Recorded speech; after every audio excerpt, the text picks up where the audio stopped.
25-26 ফেব্রুয়ারির পিলখানা হত্যাকাণ্ডে আমার স্বামীর লাশ পাওয়া যায়নি।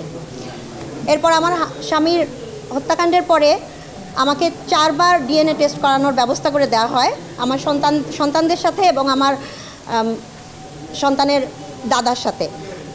করার পর থেকে এই পর্যন্ত তার 4 বার ডিএনএ টেস্ট হয়, কিন্তু আমাকে 10 মাস পরে একজনের লাশ দেওয়া হয়।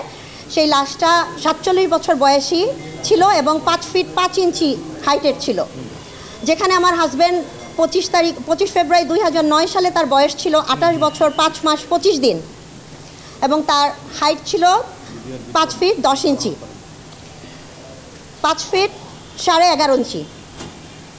আমার সাথে কেন এই জিনিসটা করা হলো আমি আজও এটা জানি না। আমি জানি না আমার হাজব্যান্ডের লাশটা কোথায় গেল এবং কি করা হলো তার লাশের সাথে।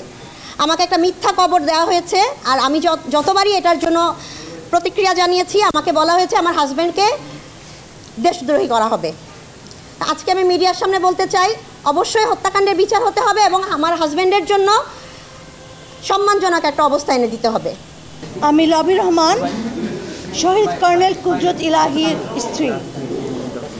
16 বছর পর এই মুহূর্তে মনে হচ্ছে যে আমরা একটা আস্থার জায়গা খুঁজে পেয়েছি। আমার বিশ্বাস এরপর আর আমাদেরকে এভাবে করে মিডিয়া ডেকে আমাদের অভিযোগগুলো বলতে হবে না। আশা করি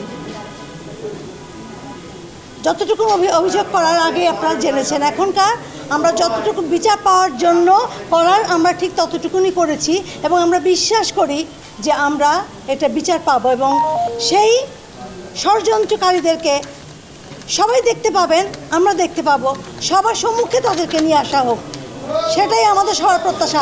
আমরা শাড়ি, গাড়ি, বাড়ি, টাকা পয়সা কিছুই আমরা চাই নাই, কখনোই এটা আমাদের মোটো ছিল না, আমাদের আবদার ছিল না। আমরা 2009 থেকে যাই চেয়েছি এখন পর্যন্ত আমরা তাই চাচ্ছি, এক্সট্রা আমরা কোনো কিছু চাইনি, আমাদের চাওয়ার প্রয়োজন নেই। আমরা এইটুকুনি চাই সুষ্ঠু বিচার, এছাড়া আমরা কিছু চাই না। সেটাই আমাদেরকে এনে দেন, আমরা সেটা পেলেই আমরা শান্তি পাবো এবং যারা কবরে শুয়েছে তারাও শান্তি পাবে। আমাদের মিডিয়ার ভাইদেরকে বলবো, প্লিজ আমরা যেটা বলেছি সেটাই যেন আমাদের খবরে ছাপেন আপনারা। আপনাদের প্রতি আমাদের অনেক আস্থা। সবাই ভালো থাকুন, সুস্থ থাকুন, আমাদের জন্য দোয়া করবেন।